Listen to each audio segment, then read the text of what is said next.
This computer. All righty.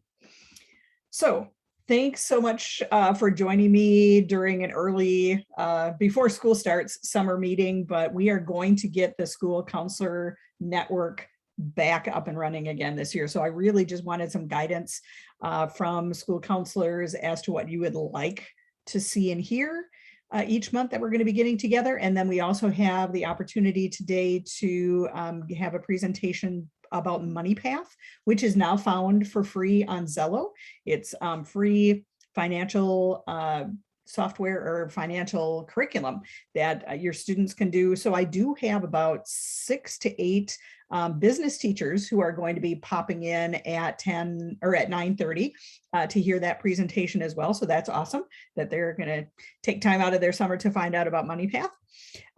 If we have not met yet, I think I've met everybody, but if not, I'm Lynn April and I'm the Director of Education for Economic Development at CESA 8, which really involves anything to do with academic and career planning, which is why I am a part of this, even though school counseling really isn't on my list, because you are definitely in the forefront of ACP. You are on my list. I have with me, and I will let her introduce herself, and then I'll have each of you introduce yourselves as well. But Val Brooks, who's our new LVEC. So Val, would you like to introduce yourself? Sure, I think you just did a fine job, Lynn. I'm the new LVEC taking over for John Knickerbocker. He had been in this position for 20 plus years, so you're gonna have to give me a little bit to catch up to all of that knowledge that he has. He's willing to share some of his knowledge with me still after his retirement, which is helpful. Also the special ed director for Gresham and Gillett. So Val is going to be joining us for as many meetings as she can, and Val will have information, especially on the Carl Perkins information on that grant, since that's really the biggest job of the LVEC. So she will be at meetings to let you know what's going on with that. And then Lisa isn't with us today, but Lisa Misko is our Director of Student Services, and she will also be attending as many meetings as possible to provide information for you. So here we go. So we're going to have an overview of our ACP initiatives and let you know the dates for the network meetings. I don't have them in the My Quick Reg yet. I'm going to put those in right after this meeting, after we find out kind of what you would like to see for topics at some of the meetings. But we will have them in conjunction with the DAC meetings. So we know that there are a number of our school counselors who are also the DACs, the people who are in charge of assessment. So Steph and I are coordinating our date so that half of the day will be the DAC meeting and half of the day will be our school counselor network meeting. And then if you are signed up for the school counselor network meeting, you are signing up for lunch, either whether we are meeting first at the beginning of the day and you stay for lunch, or you come for lunch and you stay for the meeting. If you're not the DAC person, lunch will always be included in our meeting. And I don't believe that's the case for DAC. So we're covering that end. Then we have our MoneyPath presentation at 9:30. At 10:15, I will give you a little update on pathways and where that is going in Northeast and North Central Wisconsin. The ACP Community of Practice is back this year through the DPI. We're doing the webinars again, different day and different time. So I'll let you know what the dates are and the topics that are going to be coming up for that. And then at 10:40, the last 20 minutes, we will reserve for really taking a look at those dates that we're going to have our network meetings and find out, what kinds of information you would like, or speakers you would like me to bring in, or anything you would like to know about during our school network, our school counselor network meetings. So we're just going to do a round robin of you, since Val and I have introduced ourselves, your name, your district, and then if you would share one answer to one of these questions, either what was your best memory from this summer, or what is one goal you have for next week? Just one for next week. What are you grateful for today? Or what is one wish you have for students this year? So I'm going to start at the top of my screen, and that is Abby. All right, I am Abby Banky. I am the middle and high school counselor in Bowler. This will be my 3rd year coming up. I don't think I've made my best memory yet because we're going to California next week. Oh. So I'm hoping to have a successful trip and build more memories with my family there. Awesome. Thank you. And Zach, you're next on my list. I am Holly Prinzel, and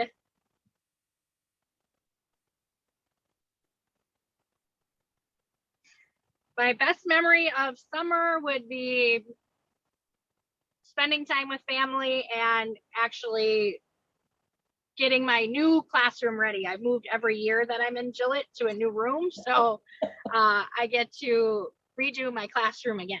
Oh, great. And you're at the elementary school. Does that go up through, how far does your position go? Oh, I am 4K through 5. Okay, wonderful. Zach. I am Zach from Florence. I am the only counselor in the district. I think this is my 13th year maybe, or 14th, possibly 12th, somewhere in there. I guess I'm gonna go to my wish. My wish is that we can get the kind of normal direction, I guess, back to building some of these things that maybe we've lost. In this particular instance, it's nice with the ACP. Trying to see what that's going to look like. And then how do we transition that to like internships and workforce? Is that going to be available in the future and stuff? So I guess that's my wish for students this year, is that they'll get on track and we can be supporting them. Awesome. And Danielle.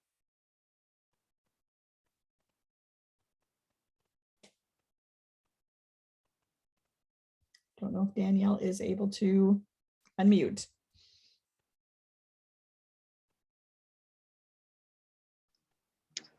Hi, Lynn. I just jumped in early. I'm waiting for the personal finance part.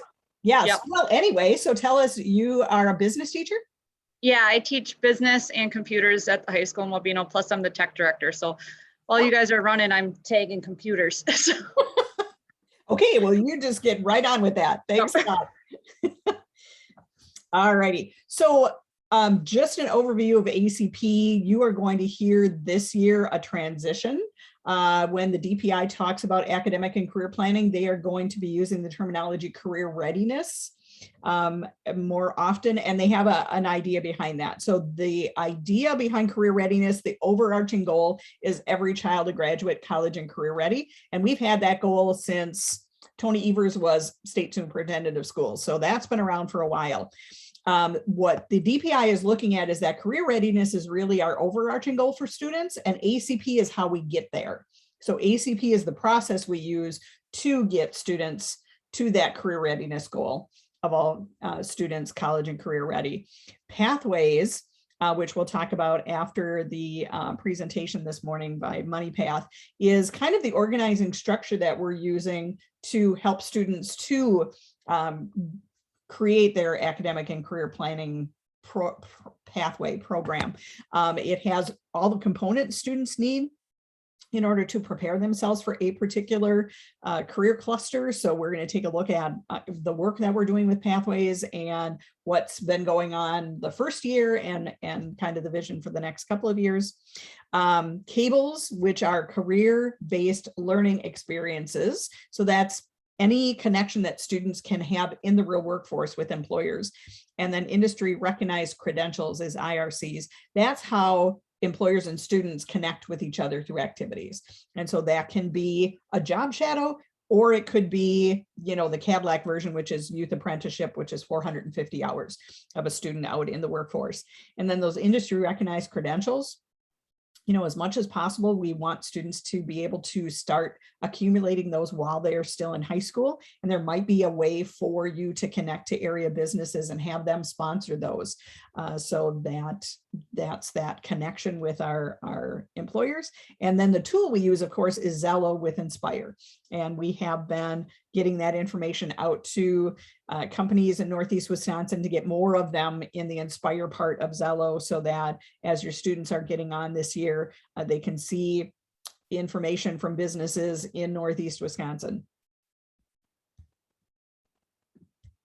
So there are a lot of moving parts to ACP.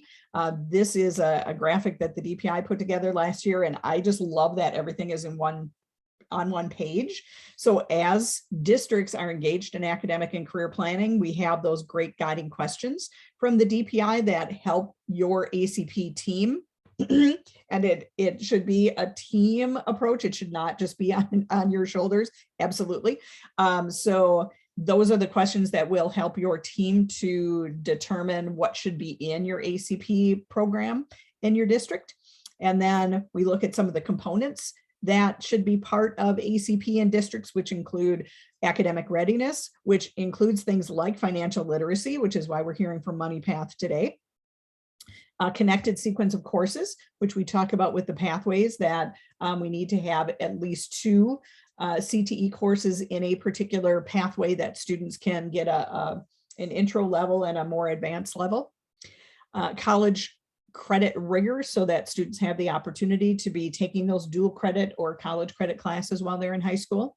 We've got career readiness components like CTE organizations, and I really would love to see districts get involved with HOSA this next year. We have 0 school districts in Northeast Wisconsin that have the Health Occupations Student Association.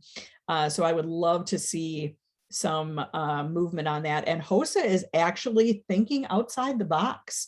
They did some presentations last year where they are looking into having a virtual HOSA, that if there's not a HOSA at a district, but students are interested in a healthcare occupation, they could join virtually this virtual statewide HOSA and then still be a part of it. So we'll have to find out what movement HOSA has made on that, but they also have been more open to like a group of small districts getting together and having a joint HOSA. So they're one CTSO that's really starting to think outside the box in order to expand their reach. So we were really happy to hear that. Career-based learning, like I said, anything from a job shadow to the work-based learning opportunities like co-ops and youth apprenticeship. And then industry recognized certifications, and more of our districts are offering those to students at the high school level already. We know social emotional readiness components are absolutely a part of academic and career planning, because that's employability skills.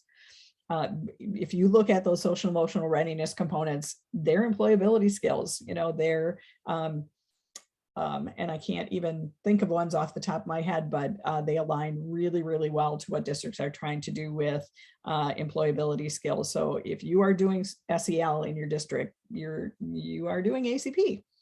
And then we have a lot of great tools at our disposal, like Zello. Inspire, which is an add-on to Zello, which many of our districts have turned on. The pathways, which we are continuing to increase over the next couple of years in our region, CTE and YA. So these are the dates that we've got on the calendar for DAC and School Counselor Network. So October 7th, we tried to keep things consistent, but it just wasn't possible because of other things that we already had on our calendars. So the 7th, we'll have the School Counselor Network in the morning, then lunch, and then DAC is in the afternoon. The 8th of December, January 20th, and February 16th are all reversed. So DAC will be in the morning, then lunch, and then School Counselor Network. And then April, we're back to School Counselor Network in the morning, then lunch, then DAC. And I do have on the calendar on November 11th set aside for a full day just for us. So that absolutely is something that I'm going to be looking for some direction from you as to, what kind of trainings you would like. We can bring in Zello to do additional trainings on that if that's an interest. We could have, we had a really successful share workshop a couple of years ago before COVID hit, where different school counselors just talked about different components of their ECP program that were really successful in their district. So we absolutely could do that. And then Tammy Moynihan from CESA 8 is also going to be joining us that day, just to let you know about the new math standards that are being rolled out, because I'm sure that that's something that will be of interest. Lynn, can I interrupt you? You absolutely can. November 11th is during the WISCA conference. Good to know. Do you know what are the dates of If you do go to the pre-conference, it's the 10th, 11th, and 12th for the full 3 days. Otherwise, the 11th two and main 12th. days are just 11th and 12th. Okay, I will go back to that and check my November calendar and see what else I've got, because we definitely want to make sure that that is open to folks, and that would not make a very good date if everybody's at WISCA. So thanks, Abby. So we're early for the money path presentation. So I'm going to jump into a little bit about the pathways, and then we'll go back to 9:30. We should have the money path folks here. So a little information on what's been happening with pathways. It's been exciting. So last year was our full year that it was blown out across the entire state. And CESA 8 actually works in 2 different regions of the pathways work. So we have most of our districts, all but 5 of our districts are in the New North region. And that consists of 18 counties. The only one that's incorrect on here is New North does include Florence County, but Florence County is part of what we're doing in Grow North. So it's 18 counties, 92 school districts across CESAs 5, 6, 7, and 8. And all of that is handled by one, what we call Regional Economic Development Organization, or REDO, and that's the New North. So the New North is huge. Weirdly, most of our counties, Marinette County, Oneida County, and Shawano County, I think, are the 3, and Florence County, are shared by both New North and Grow North as far as regional economic development organizations. I have no idea why that is. So sometimes you might hear from somebody from New North. Sometimes, like yesterday, I just did a presentation in Marinette, and Michael Tauchus from Grow North was with me talking about Inspire. So you guys, we're in just a weird area where, yeah, we all play really nice in the sandbox together. So it really doesn't matter who you hear from. It's all the same work. But that's one pathway that we are involved in. And then the other pathway consortium is Grow North, which consists, or Grow North Central, which consists of Grow North and Centergy, it's called. So this is the entire region from the North Central Wisconsin Career Pathways. And I actually head up the grant in that North Central area. There are 10 counties that are part of that pathway and 37 school districts, so a little more manageable. 3 CESAs, 5, 8, and 9. So we've got 5 districts that are part of the North Central, and I'm going to try to remember them. Wabeno, Florence, White Lake, Leona, and Crandon are the 5. So there is a reason why you need to know that. Although again, we're pretty flexible. And then there are 2 regional economic development organizations that join together to become the North Central, and that's the Region 5 is Grow North and Region 6 is Centergy. So the reason that's important is that each consortium is working on different pathways.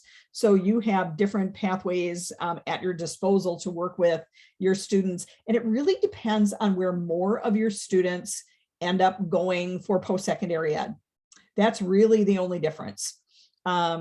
We worked with employers from our region, so the maps might look a little bit different, but really the biggest difference is going to be if you choose to create a map that is in the New North region, you're going to see information from NWTC, UWGB, UW Oshkosh, FVTC,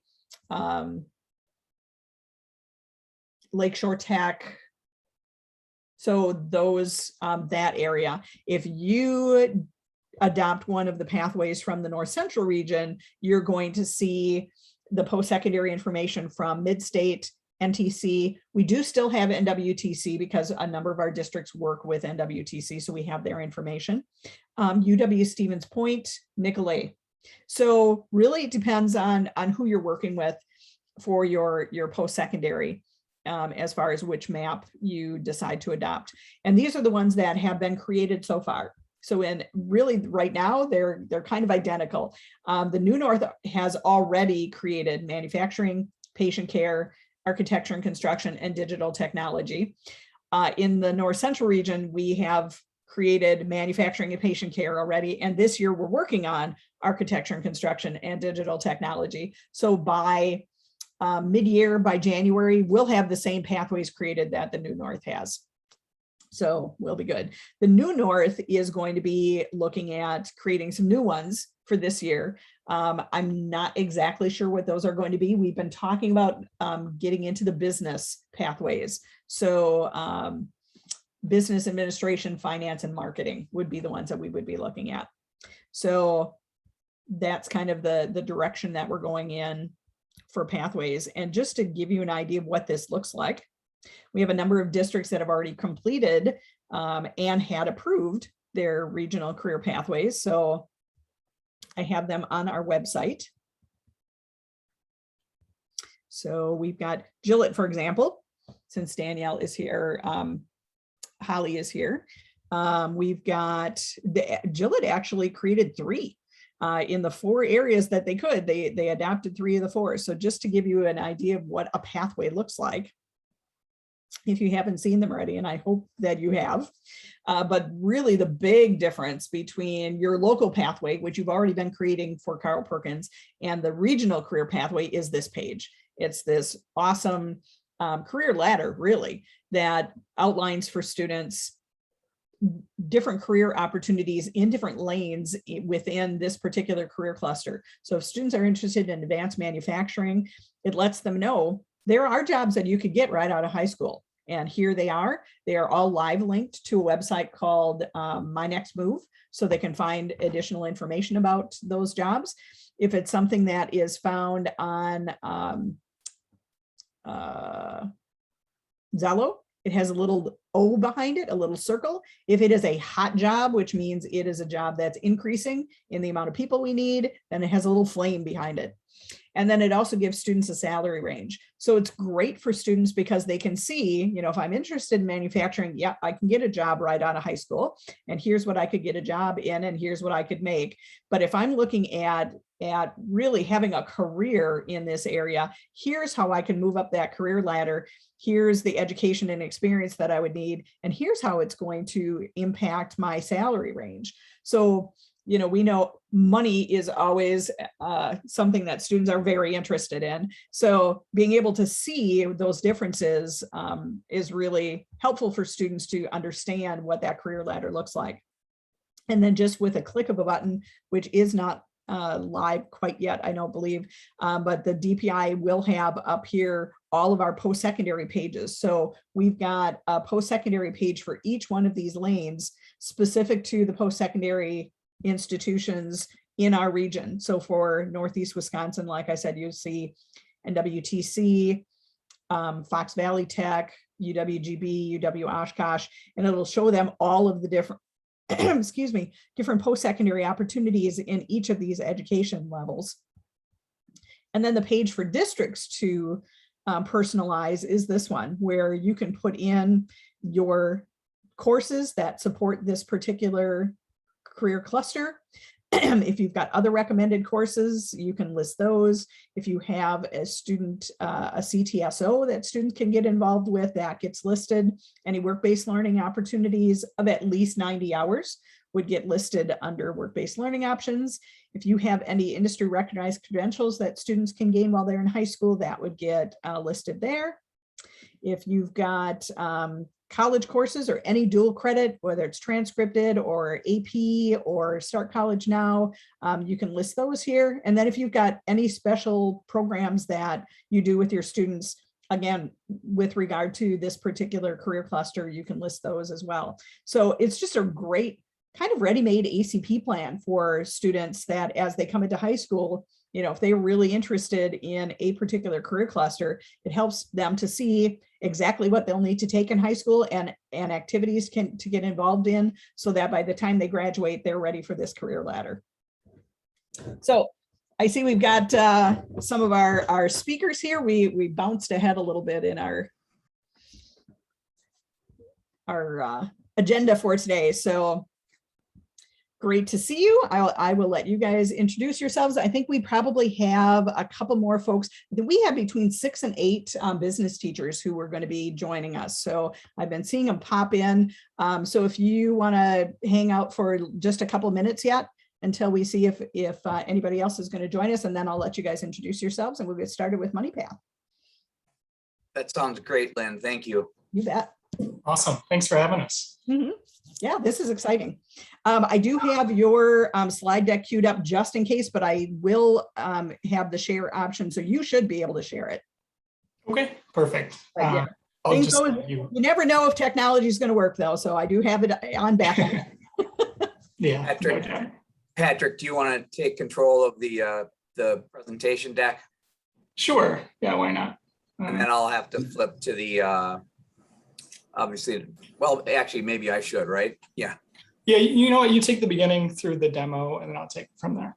All right. Lynn, can I ask a quick question? You bet. So with Florence grayed out and I didn't see any of our pathways, I am very unfamiliar with that pathways document filling out. Okay. Where did, do you know where that originated from in our district?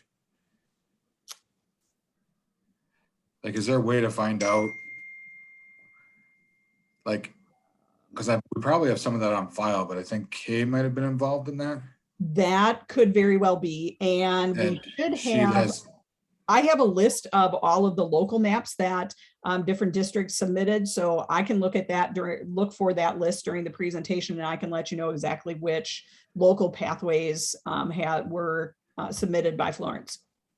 and then the regional, I might need some guidance and direction on where to go to fill that out and all that. Oh yeah, we're going to have workshops this fall, Zach, so that Okay. will allow you to do exactly that.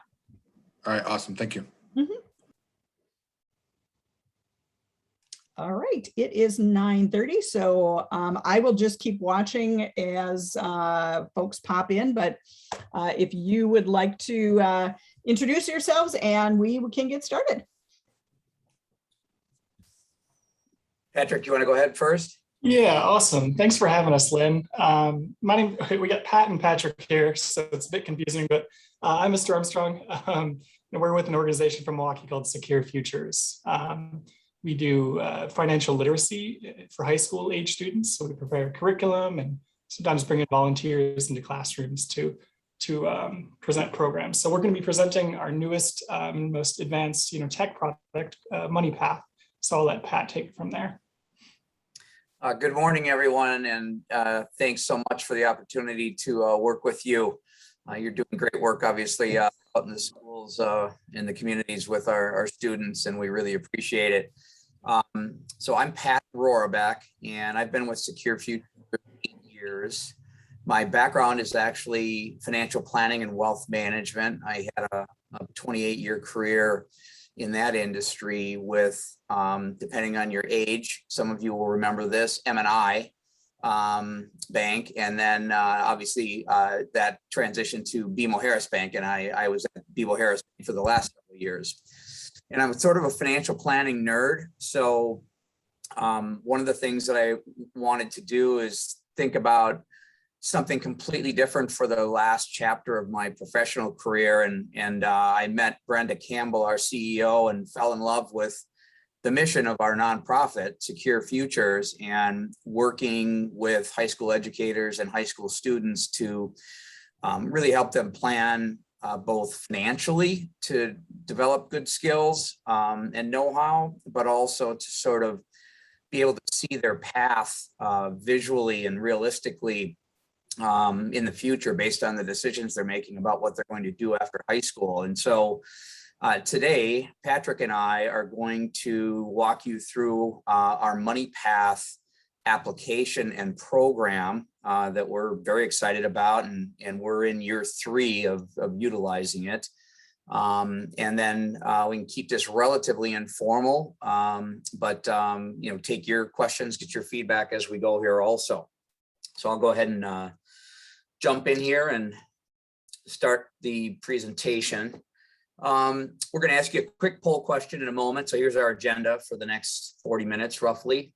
A little bit about Secure Futures, a little more in addition to what I shared. And really how MoneyPath helps you find a solution to challenges for ACP and personal financial literacy, and to try to augment all the positive things you're doing with the MoneyPath tool.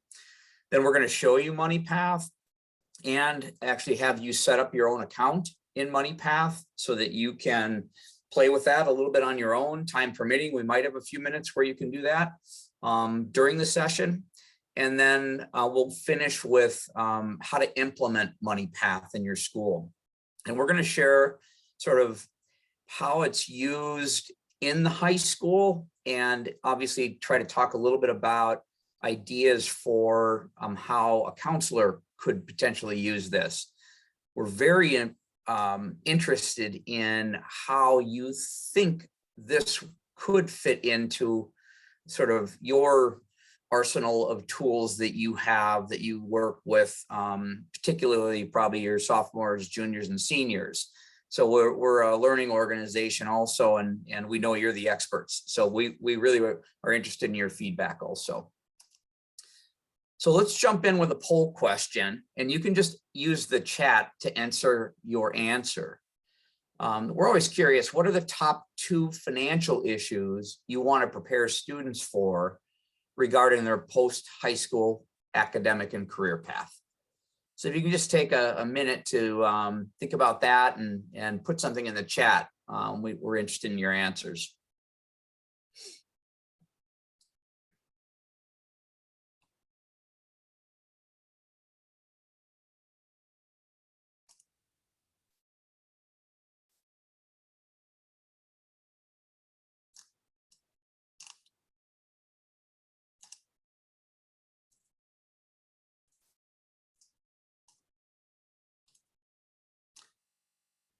Patrick, for some reason, there it is. I couldn't see the chat before. Okay, student loans. Yes, very, very critical. Big issue, obviously. Managing money, saving, paying bills. Okay, having money to do other things. That's great. Financial aid, college payback. College debt, again, managing money, budgeting, retirement planning, knowledge of budgeting, managing debt, and living within their means. Okay, those are great. I'm also a dad. I have three sons. They're all young adults, 27, 29, and 31. And so they were stuck with me growing up as a financial planner. So these are all things that are near and dear to my heart. But they're also things that we think MoneyPath, the tool, can really help bring some clarity to these young people. Great answers. Thanks so much for sharing those with us. So just another brief sort of moment on Secure Futures. So we are a nonprofit organization. We're Wisconsin-based. We're located in Milwaukee. We're just starting our 16th year right now, actually. And our mission, again, is really to get teens and young adults ready for that transition into adulthood. We want them to have good financial know-how and actually create good financial behaviors. We also want to help provide, again, sort of some clarity on what things could look like based on the career path they're choosing and how they go about getting into that career path. And many of you had the college, planning and funding side of things and student loan debt. And so it's really important. I always say eyes wide open is what we want them to have when they make these decisions. And a key sort of way that we do this is, you can see the 4 bullet points there, is we want to inspire students to really believe in their future and what they can do, and build their confidence that they're taking a path that is interesting to them as well as doable. And then again, the strong financial behaviors and planning for the future. We're also very collaborative. we don't build things in a vacuum. In fact, MoneyPath is really the original version of MoneyPath, because we're on version 2 right now, is really the outcome of many detailed discussions with educators as well as high school students. And we just saw that there were some gaps in tools available to them to plan for their future. And we felt like we could do something to fill that gap and augment the great tools that they have, that they are using in the school, and sort of bring everything together. And so we continue to get good feedback and are interested in your feedback also. We're also very outcome driven. So we measure everything, and we measure MoneyPath outcomes, basically knowledge gain, behavior, likely behavior change, and then how they liked the MoneyPath tool as a tool to use for their building a plan for their future. So MoneyPath, briefly before we get into the demo, again, it's geared toward augmenting your curriculum and tools for ACP and personal financial literacy, and it pulls it together. The way I like to talk about it is it's really an academic and career planning tool and a financial planning tool that is integrated into one tool. We have over 100 educators using MoneyPath with their students, and we have over 8,000 Wisconsin students that have completed plans in MoneyPath. The other thing that's really important to note is, first of all, there's no cost to any educator in Wisconsin, any high school in Wisconsin, or any high school student in Wisconsin. We raise the money through our generous donors to be able to bring it to you at no cost. And the other thing that's important is it's a lifetime license. You get it for free, no additional charges in the future. And this is a planning tool that my kids actually still use as young adults. And so that's what we try to encourage, is that they take this with them after they leave high school. We've got lesson plans. We have several different types of assignments, and Patrick's going to talk about those things with you that you could assign to a student. And MoneyPath really meets students on their terms. So it's technology based. We know how important devices are, right? And the digital era. But it's also real life planning. It's based on their real situation, what they're thinking about doing, and then they're learning by doing. It's simulation based. And then again, it also satisfies many of the ACP and PFL standards. I'll just show you those real quick. Patrick, is that showing up? Yep, you're good. Okay. He knows I have some challenges once in a while if I have the right screen on. So this table, and we'll send this out this meeting. This is the ACP components table that I'm sure you're familiar with. Anything that's in blue here, bold blue, ties directly to MoneyPath, and obviously you'll be able to see that live in a moment. And then personal financial literacy standards. So we basically have all of the standards listed here on the first 2 columns. And then we have, if there's alignment with MoneyPath in the 3rd column, and we'll indicate that with an X or a P if it's partial alignment. But then we also just give you a little note on what's the actual practical application that's in alignment with that particular standard. So again, we'll share those out with you. So I'm going to go ahead and jump into the demo. And so I'm going to walk through MoneyPath. I'll just show you how things start from the beginning here. Let me sign out. I'm going to make this a little larger on my monitor for you. So it might not quite look right in yours, but Patrick, just let me know if I need to shrink or make it larger. Yeah, I think you're good. Maybe a little bit larger. And then just this as well, is this site that you're seeing here, is exactly what a student will see when they go through the tool. So they just head to, the URL is a simple moneypathapp.org. So this is what you would use as a teacher to log in, or the students would use as well. Yeah, that's a great point. There's nothing to download. So it's a web-based application. So it's just, you're just going to the internet. It's also mobile responsive, so it'll work on a tablet or an iPhone or anything like that. Correct. But in discussions really with teachers and students, so many of them don't want to download other things onto their devices, their phone particularly. So yes, that was a conscious decision.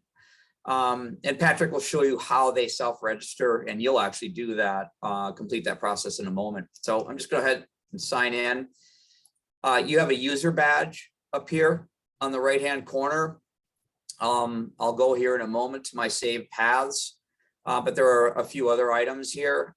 Just to note, there's a video, how to use MoneyPath, that also lives right here on the homepage or on the opening screen.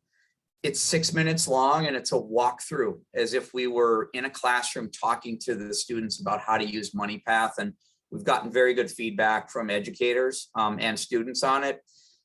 It's really, quite frankly, probably the best thing for you to do from a training perspective is just watch the video and then go in and build a plan. So I'm going to go ahead and get started here.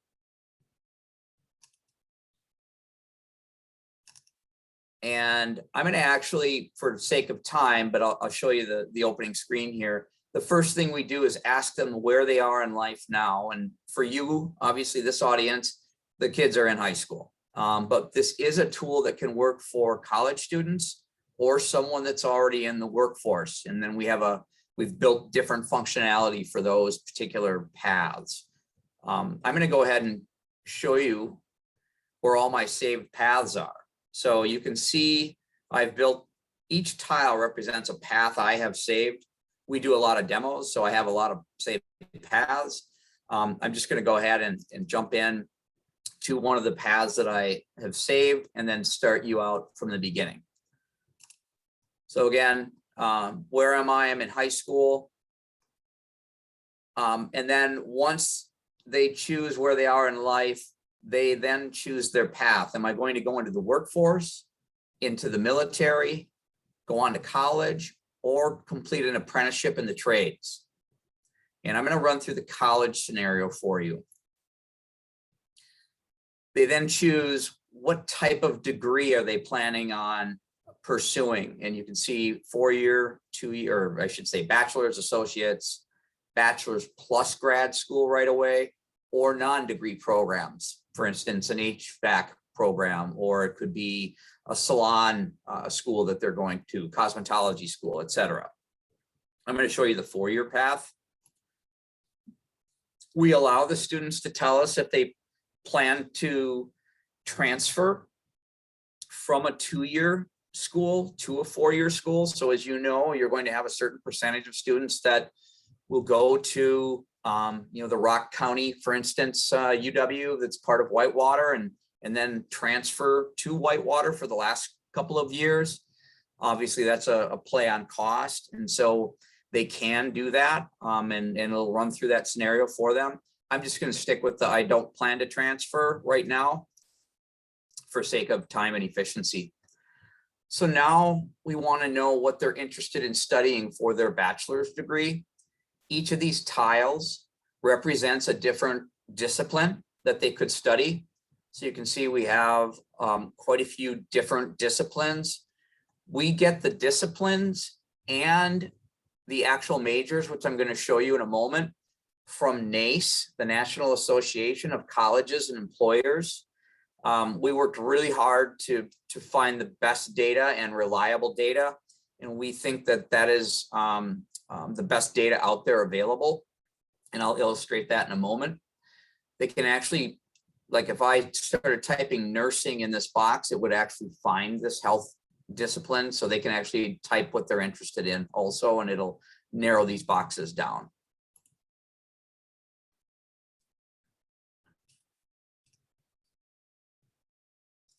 So I am now in the majors. So what degree do you want to pursue? And you can see each of these different tiles represents a degree. And so if they begin exploring these, they can click on the degree. So blood bank technology specialist, They can hover over the icon here and get a brief job description. And then also examples of actual real positions in that particular field. And again, this is a pretty robust section, obviously health. I'm selecting registered nurse as mine. And again, I can get that job description and career example. We illustrate the starting salary, and that's a key number. It is the starting salary. It is not the average pay for someone in that position. And we feel that's really critical and relevant. And Lynn, I think I heard you talking about, they're interested in money, and we want to make sure they have the closest and most accurate representation of what they would get in that job upon graduation. This is based on last year's graduates that had a job in this area, in this field, within 6 months after graduation. Also shows the percent employed and the percent that are continuing their education. I already chose a college, but I'm going to go back and show you what they'd be presented with. So when they select the college they're going to go to, they're presented with the entire US public and private college and university database. This data all comes directly from the US Department of Education. So I'm sure you're familiar with tools like College Navigator as an example. These numbers all tie out to College Navigator because the data all comes from the same area, US Department of Education. If I know the school I'm interested in, for instance, I'm using my alma mater, Eau Claire, I can just begin typing it. If I'm thinking about going to a school in Arizona, I can just type Arizona in here and we'll bring up all the colleges and universities in Arizona. So I'm going to go ahead and select Eau Claire. And we present them then with the cost structure. This is the sticker price, as I like to refer to it as. They have to answer some questions about the college they're selecting. Are they going to be an in-state or out-of-state student? Maybe you've seen this, but when we're in the classroom with students, there's a fairly high percent that don't realize if you go to a public university outside of your state, you have to pay a different tuition than in-state. So it's sort of an aha moment for some of the students. And then of course, their room and board situation is important. So if we're going to be going to say UWM here in Milwaukee and they're going to live at home, obviously they have a different structure from a cost standpoint. Pat, do you know if we still have reciprocity with Minnesota? We do. Okay. Yes, absolutely. That's a really good point. And we also have them customize the number of semesters it will take, because as you know, not everyone graduates with the degree they choose in the exact number of semesters that traditionally they are supposed to. So I have a niece that had so many AP credits that she is graduating in 3 years from UWM. So she would change this to 6 semesters, and she did change it to 6 semesters when she used this. Somebody that has maybe a double major might have to increase this to 9 semesters or 10 semesters. So this is important because what we're solving for is their potential student loan debt. Now it's time to determine how I'm going to pay for school. So you can see at the top the different categories that we're going to go through. The first thing we do is have them estimate their financial aid if they don't actually have an award letter. And this all comes from the Department of Education also, which they get it from a standardized survey process from all the schools. And so as you know, it's based on FAFSA and family income. So as they click on these family income levels, it will give the average aid that an incoming freshman last year got that actually received what I call the free financial aid category. And so as they change the family income level, they're going to get a different outcome. And if they don't know, they can put that in as a holding spot for now, and then come back and enter custom amounts after they actually receive an award letter. We also want them to, We also want them to talk to their family and get a better idea of what they should select for their estimate. They can build in scholarships. You can see I have a couple different scholarships built here, and they can add as many as they actually win. And then we will spread the scholarships based on the number of years they're receiving them and show them what their average annual amount is. Gifts are really money from family. And again, there's just a brief description of what they should enter here. So for instance, if my parents were, providing say $5,000 a year, that's what I would enter. Total annual savings would be money I am putting toward that I've already saved. I can build in, this is an actual live calculator. Am I going to work during school?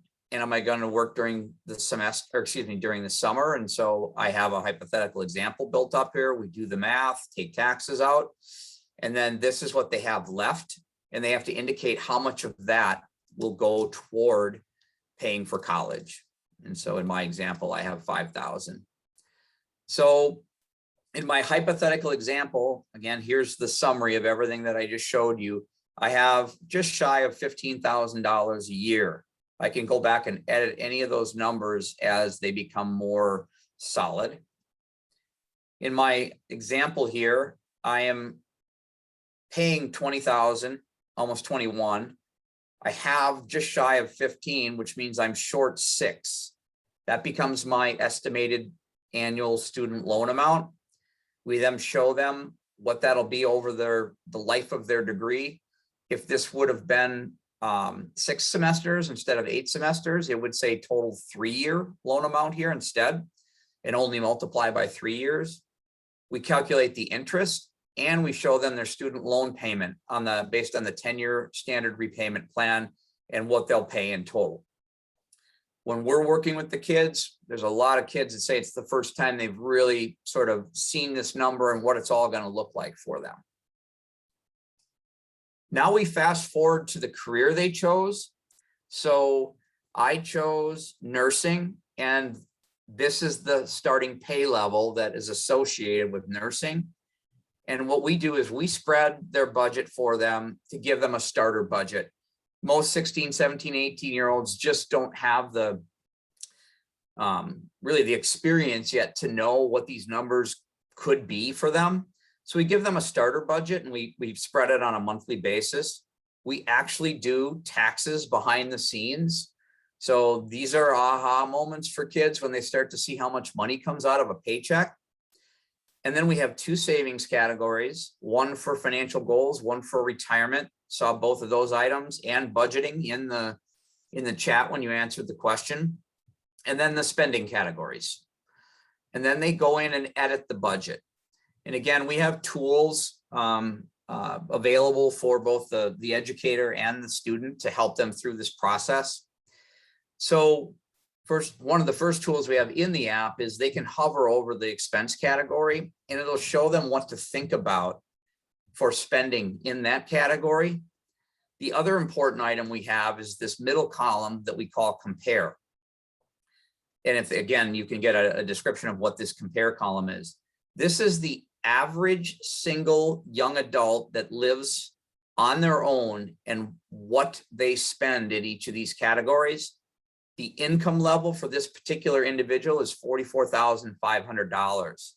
So it's sort of a proxy for, am I in the ballpark based on my pay that I have?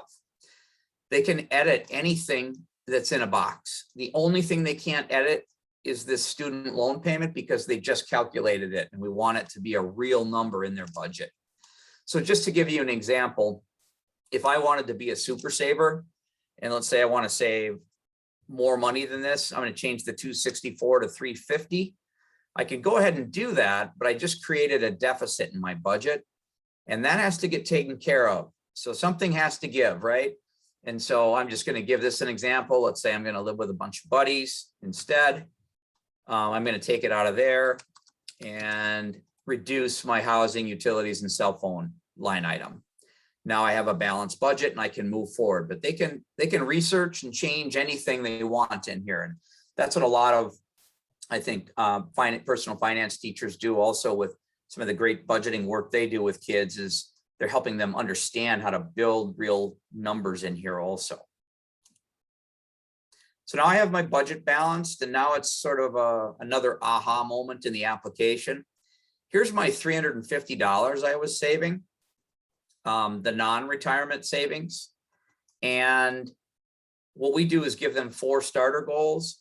So you can see it's an emergency fund, a car down payment, other, they can self-title it, and a house down payment. And we show them, if you save this $350 a month, this is the timeline for saving for those 4 goals. So if my son, as an example, my middle boy loves cars, called me one day and he wanted to buy a used Beamer 1 year out of school. And I said, really? And he was in love and not engaged yet. And I said, let's take a look at your timeline and see what that does. And so I changed that to 15,000 in this example, and you can see how far it pushed out his goal. And the good news is he went and bought an engagement ring instead, and bought a used car. So that's a true story. But this is a real big aha moment, and they can edit. If we've had students say, well, I don't plan on buying a car, I'm going to live in New York. They can change this to whatever they want and whatever amount they want also. And then finally, sort of the last planning piece is retirement savings. So in my hypothetical example, this is what I'm saving. We do put an employer match in, and we have an annual growth rate of 7%. And they can see what 40 years of compounding could do based on that level of contribution. Another big aha moment for the kids. And they tell us in their outcomes that they plan to start saving early once they start their career. Then we present them with a summary of all of their decisions. They can PDF it over here on the right by clicking on this icon. You as a counselor, for example, could ask them to do that if you're working with students one-on-one. And then we also have a checklist.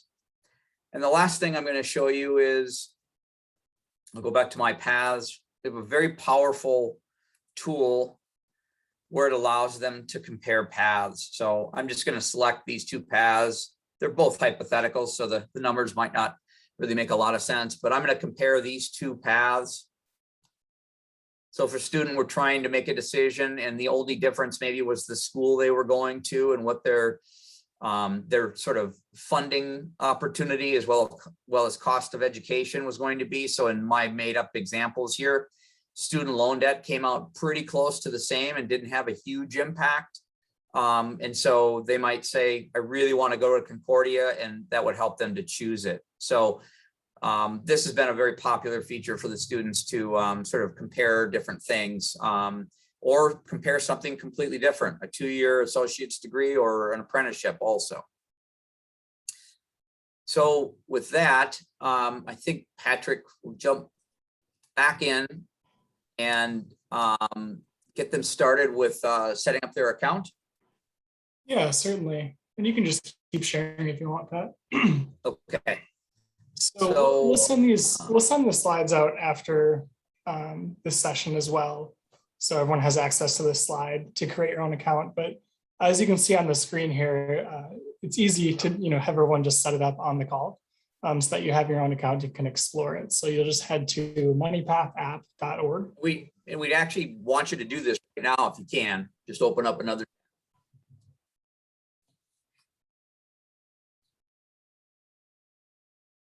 And then once you get to that home screen, as you can see on the page there, there's a button that says have a class code, and you'll just type in this 10645. And from there, it's essentially just completing name and email.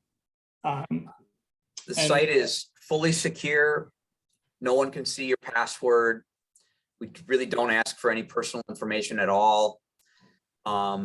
And no one can see it. We can't see your password. The developer can't. If you forget it, the only way to get a new one is come to forgot password here. So this put in the chat that, sorry, why don't we have them put in the chat if they get it successfully, just so we know you're getting in.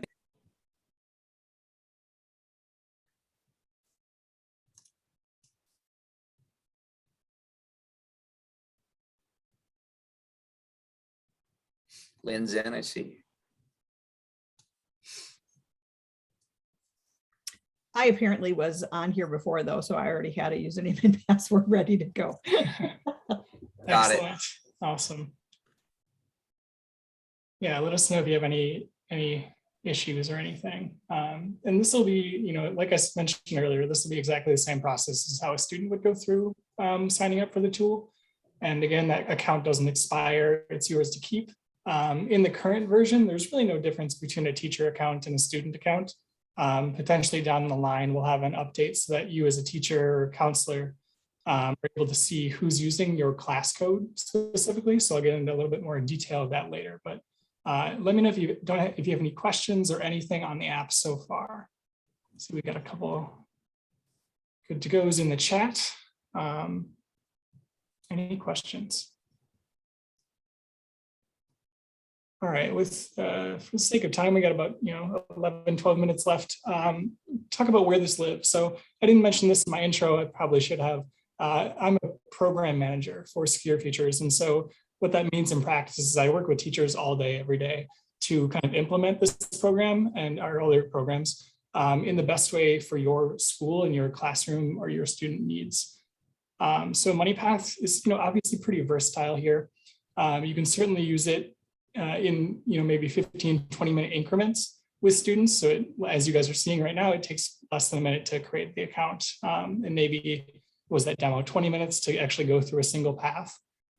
So it's all about like the discussions and the feedback you get from students as they go through the tool as far as how long this is actually going to take. So if any business teachers are on the call or listen to the recording or anything, it could be a full class lesson. So when we bring in volunteers in the Milwaukee area, it's generally a 60 or 90-minute lesson in class where everyone's going through the tool together. But as you all are using it as counselors, it can work really well as a career day activity, a reality check day kind of follow-up, or a capstone project to kind of implement alongside other curriculum. So I think I'll get into the resources later, but the really helpful thing is to create the accounts at the beginning of maybe junior year. And then as students are deciding their post-high school process, what their thought process is, they can kind of hone in on a few different paths that might work well for them. So Pat, I'm going to go through some of the resources now, just so we have enough time. So if you could stop sharing and I'll start sharing my screen. You bet. All right, thanks.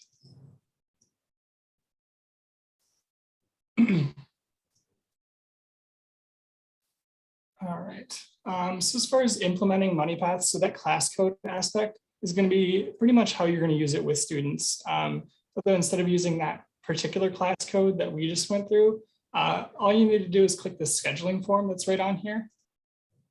It'll pop up here and just fill in some contact information. And we just generally need to know who's using the tool. We have a question on here that's approximate number of students, really just a rough estimate if you think you just want to pilot it this year with 5 students. Or if you want to use it with all of the seniors, certainly just estimate there. From there, what I'll do is I'll send you a confirmation email that includes a few different things. So it includes one being the class code, so that 5-digit number, along with our Educator toolkit. So it'll eventually look something like this, which includes all the links you need to actually get going. So assignments and links to the actual app, the lesson guide, and all that good stuff. Back to this. And then along with MoneyPath, we've created a few different assignments where it can live. So if your school is partial to Google Classroom or Zello, we have assignments, pre-prepared within any of those platforms. So I'll click the Zello assignment here. We have a pre-built assignment that's archived directly in Zello. So if you use that platform, you just go to assignments, go to student assignment, and then copy it to whatever student group you might be using it with. Or if you're using it with in a classroom setting, personal finance, economics, whatever it might be, we have full student assignments that live in Google Docs here. All you would do is copy and paste the actual student assignment, edit wherever is highlighted on here for submission instructions, and feel free to edit as you want. But we also have a set of reflection questions essay questions, and quick comparisons. So it's just different ways to use the tool, using feedback from teachers, how they use it in class, as far as capstone projects or tying everything together. And the reflection the reflection questions are a really good place to start if you're just working one-on-one with a student. So it kind of takes them piece by piece of the app and shows the students, kind of walks them through their own thought process to kind of clarify the thoughts. One thing we're also working on is a cost of living adjustment assignment. So depending on if student plans to live in, maybe rural Wisconsin versus downtown Chicago or Milwaukee, they can sort of adjust their plan and have a template there for how it would change their budget and things like that. So any questions, just let me know. The other thing I want to show as well, so in that confirmation email, if you do choose to use MoneyPath, we'll have the class code, the educator toolkit, and then what we call our facilitation guide. So if you're looking to use MoneyPath as a part of a lesson, this will be all you need to teach it synchronously in a classroom or, depending on the situation this year, remotely. So we have all the guides laid out as far as pre-lesson preparation. So things you would want to do before the lesson starts, as far as creating an account or student preparation guide. Resources you would need for implementing it. So the actual student workbook, the actual app, the assignments in here, and then some follow-up evaluations. So just making sure students do a survey in the app, as well as you as an educator or counselor would take the evaluation as well. And then fourth and fifth are lesson plans. So whether you want to use it synchronously, there's a lesson outline here for a 60 to 90 minute class. And then again, that student assignment in here for, an online assignment or a remote assignment for students. So any questions about any of that? I know I went through really quick. I just wanted to make sure we got that all in. And I have a Patrick, question. go ahead. I would really like to share this with our, we call it analytical personal finance teacher. Do you have, I looked on the YouTube site and it looks like there's kind of like an informational video. Do you think that something like that would be best to share with him? He's been doing it a long time, so I want something that will actually catch his attention as, ooh, maybe I could use this new thing instead of, I'm just gonna do what I've been doing because it works for me. Yeah, that's a great question. I would suggest we have a video. I don't know what the title of it, Pat, that educator sizzle video, we call it, I guess. It basically kind of shows educator Nick Minogue from Milton, who's a big advocate of the program and kind of talks through how he uses it in class and where his value in it. Hey, Patrick, why don't you jump to the website? We have an actual MoneyPath website, and we think it's pretty cool. We just built it, and it's and we'll send this out in the email also. But that button, that green button, Patrick, if you just show that, see the power of MoneyPath? Nope. Yeah, that one. You don't have to play it. That's actually a narrated video by a Wisconsin high school teacher and what he sees the experience is for these students. And then if you can close that, and if you go to overview and scroll down, there's actual watch the demo. They'll see what I did in 3 minutes. There's nobody speaking. There's some annotation, but there's also screenshots. I think the most important thing that I would encourage all of you to do is go to the resource tab, Patrick.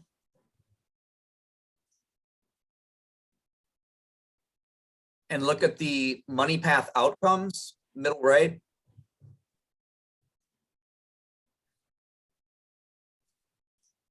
I mean, this is coming right from the students. It's a digital survey they complete after they complete a path in the app.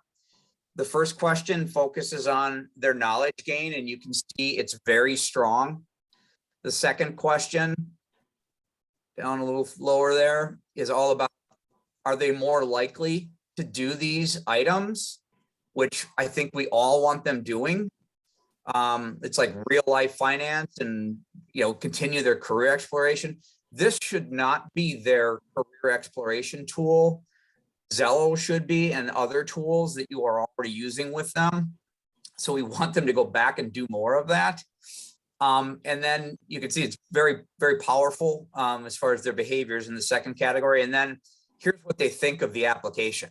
And then there's one more resource. If you go and look at the testimonials, you know, this is sort of what comes directly out of their mouths. These are written quotes. We ask them a question in the survey. Do you think high school students should use MoneyPath? Over 95% say yes, but we ask them why. And these are exact quotes from that answer why. So that's sort of the kids, I think, telling us what they're getting out of it. And that's sort of where we always lean. But, go ahead and peruse that website, but that's a great tool to share with somebody new, Abby.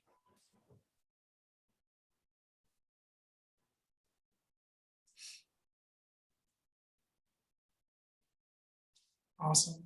Any questions about the app itself or how to implement it, or any ideas of where you might use this year if you're planning on trying it out?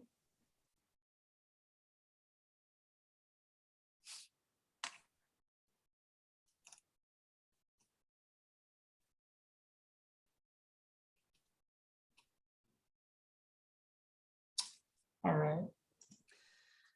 And Patrick, if I just can add again, we do have some counselors using it, but we're really interested in how counselors that are on the call, how could you see using this? You know, we feel like it could be a great one-on-one tool or small group tool if you do those sorts of things. I know you obviously do. Sort of guide and motivate a student to build a plan to see what things look like. And but we're really interested in how you could see implementing this with the students that you use or work with.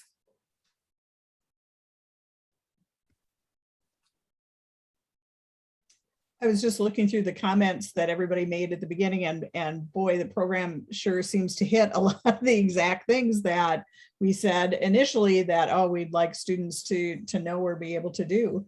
Back when I was in the classroom, we did a career research paper with all of our sophomores in our English class, and we had them trying to do this by hand with digging into research on the post-secondary institution, and then their salary range, all those kinds of things. And this dives so much deeper than that. So if I were still in the classroom, the students would be using this with that project.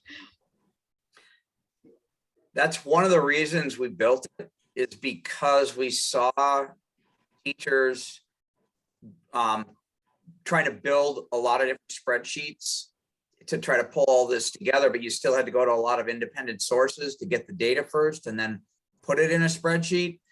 And so we said, what the heck, let's draw this thing up and see if we can do it. And, we were very fortunate because we're a nonprofit. We have to raise every dime, and Heartland Advisors and Bill and Marion Naskovitz of Heartland Advisors here in Milwaukee, they're really good to the students in the state of Wisconsin, and they provided the funding for both the first and second round of actually having this developed and coded, because we actually use a Madison-based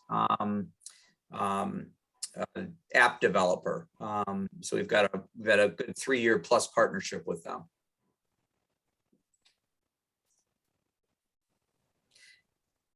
All right. Well, thank you so much for allowing us to do this demonstration.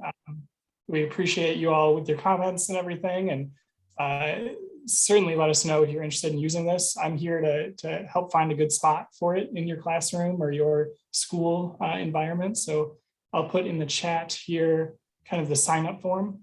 Again, it's no obligation or anything. I can create a class code, and it can be a pilot program for this year if you're still working at the details. But the links are all in here for scheduling a meeting with me directly or my phone number. Feel free to shoot me an email. And Lynn, I have time for one more comment. You bet. Okay, thank you. I saw, some schools might have an open position they're trying to fill where this would be, a good tool to live in that particular class. We know there's a lot of different areas and educators in the school. If you want to try to bring this to, your seniors or juniors and seniors, we provide training. We could do an advisory period training for your advisory teachers, homeroom teachers, for the head of your ACP. We're really flexible and nimble. Our biggest goal, again, we're not selling anything here. Our biggest goal is to get good tools in the hands of these young people to get them as ready as possible. So, think creatively and come back to us with any question or any idea, because we'll probably be able to make it work. Mark put an excellent idea in the chat. A lot of our districts use reality store events with their students, and this would be a phenomenal thing to pair with that, because yeah, what a great way for students to be able to see exactly how far their money would go. So great suggestion, Mark. Thank you. We'll follow up with an email again. It'll come from Patrick and have some of these resources just outlined for you nice and efficiently in the slide deck. But we'd love to work with you, love to get your feedback, and love to get your input on how you're using it and ideas for the future, because we already have a roadmap of new work that we plan on implementing at some point. And we'd love to add, good ideas to that also. So thank you very much, everyone, and enjoy your last couple of weeks here. Great. Thank you so much, Pat and Patrick, for joining us today. Great information. All right. Thank you. And thanks to all the business teachers who popped in during their summer to hear. Wonderful to have you. And the school counselors who are on, we're going to do some more planning, but let's take a 5-minute break so everybody can have a little stretch. And let's see, what time is it? It is 20 after, so we'll come back at 10:25 and finish up.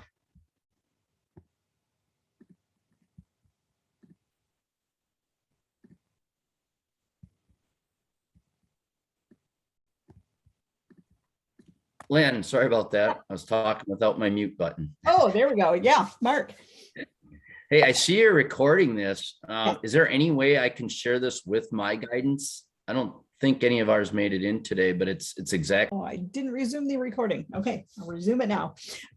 We are back again this year. The DPI is back with the ACP Community of Practice. So this year, last year, they did them on Wednesdays at 3:30, and they were well attended. We usually had between 50 and 100 across the state attending, but we think we can do better. So they're going to change things up this year. And last year, we also had the webinars one day, and then we had follow-up discussions in the CESAs on a separate day. And that, for our region, did not go well because people just didn't have time to come back a second time. So this year, instead, what we're doing is they are going to be on Thursdays from 8:30 to 10, and everything is all together. So the first 45 minutes is the webinar, and the second 45 minutes is breakout sessions. And you'll get to decide, and it depends on the topic. Sometimes you might be in a breakout session with other school counselors from your CESA. Sometimes you might be divided up by size of schools. So maybe you want to connect with other schools that are more your size to find out what other school counselors who are in the same situation as you are doing with this particular topic. So we're going to change things up a little bit from one session to the next as far as those breakouts. But the topics for this year are, if I can read, creating a career readiness team and action plan.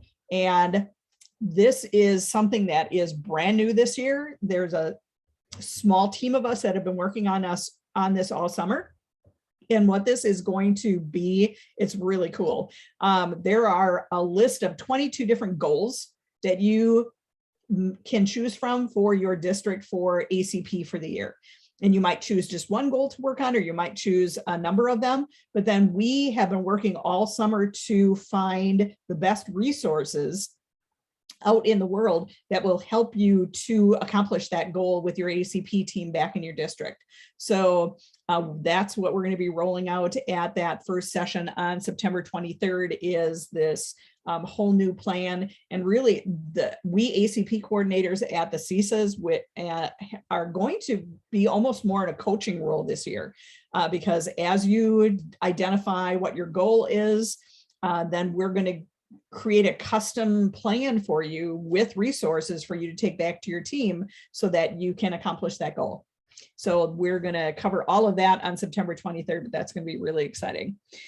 We've got building better business partnerships in October, career readiness in the classroom in November, engaging community and higher ed partners in career readiness in December, engaging administrators and school boards in career readiness in January, engaging students in February, engaging families in March, and then social emotional learning and employability skills in April. So you will be getting this as soon as I get the links fixed, because the links aren't doing what I want them to do. So I have to go back and fix those today, but you will be getting this shortly, the flyer on the career readiness community of practice. I hope that you can save those dates. I think I sent the dates out previously in the newsletter, so you knew what was coming up. But 8:30 to 10 o'clock on those dates, if you could put something on your calendar to save that time. Every time this last year that we had these community practice, it was just awesome information. So they will be recorded. So if it isn't possible for you to join us live, you will at least be able to watch the recording of the webinar, not necessarily the breakout sessions, but if you can join live and be part of the breakout sessions, you will gain even more information by doing that. So that is going to be coming up during the year this year. So any questions on the community of practice?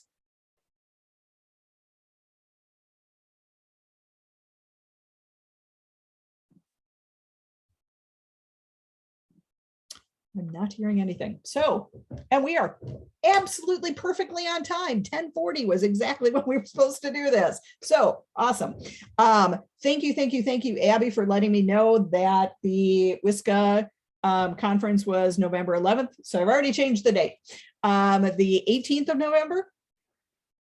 It will be the full day one that we have. Every other one that we do, and let me go back to the original calendar we had, is going to be opposite the DAC meeting. So if you're the assessment coordinator for your district, we're going to make sure that you don't have to be on twice.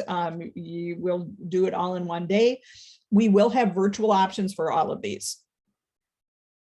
So if you aren't able to join us live, we will always have Zoom, but we're really hoping that we can also have some of these live. It will depend on what's happening with COVID and the Delta variant and all that wonderful stuff, but we will always have a Zoom option as well. So we kind of flip-flop back and forth between having the school counselor network in the morning and the DAC in the afternoon, and the opposite. And then November 18th will be a full day. And so that's what we're looking at right now, is ideas for what you would like to see on those half-day network meetings, and then what you might like to see on that November 18th. And really the morning is going to be full for us, because that is the November community of practice. So it will give you the opportunity to watch that and be a part of the breakouts for that. And then Tammy Moynihan will be joining us that morning to give us a overview of the new math standards that are coming and what that's going to mean for your math teachers. So any ideas for any of these dates, or just in general, what are some things that when you come to a network meeting, besides having some time to just chat with each other about what you're doing with school counseling, who would you like to hear from? What are some topics that you would like to see covered?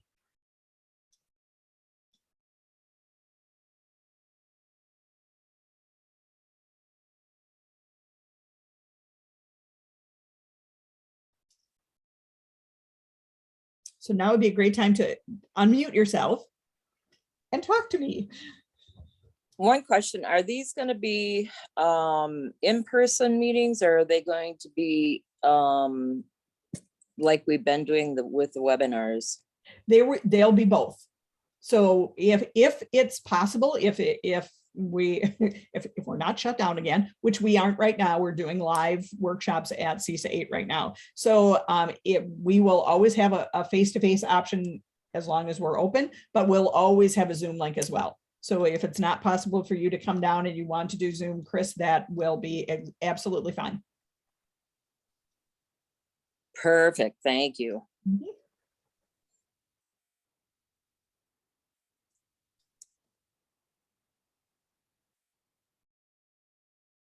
Just to give you some ideas, I know I will always update you on what's happening across the state with ACP and pathways. Val will bring information on anything going on with Carl Perkins that you need to know. So that's kind of a standing part of the agenda, will be those things.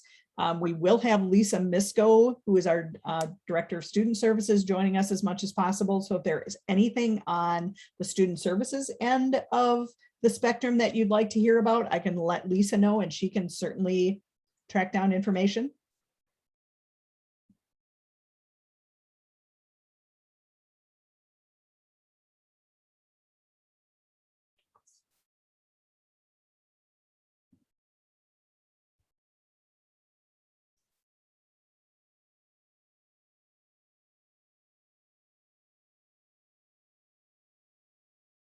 No ideas? You're just going to leave me hanging, guys? Abby's shaking her head. No, it's the summer. I don't know.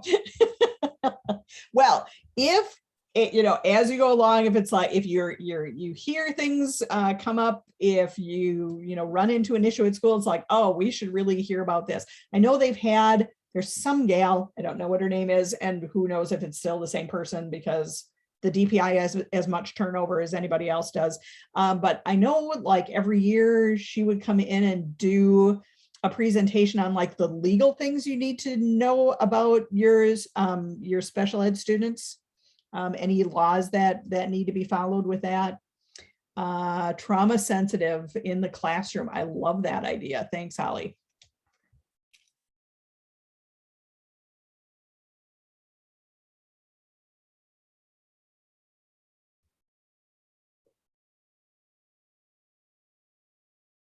Both Steph and I have done presentations on poverty and how poverty impacts students. So if that's not something that your district has, if your district hasn't had one of us do a presentation on that, we could definitely put together a shorter version of that to take a look at, just to think about how poverty might be affecting your students. I'm seeing a nod. That might be of interest.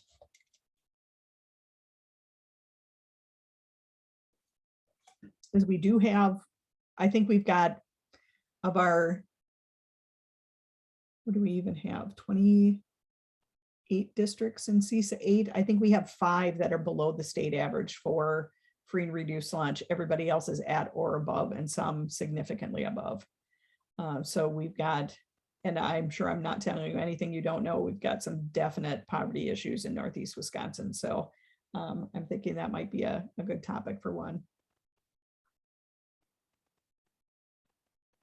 Well, like I said, if anything comes up that you're like, oh, here's an idea, please, please, please email me and let me know.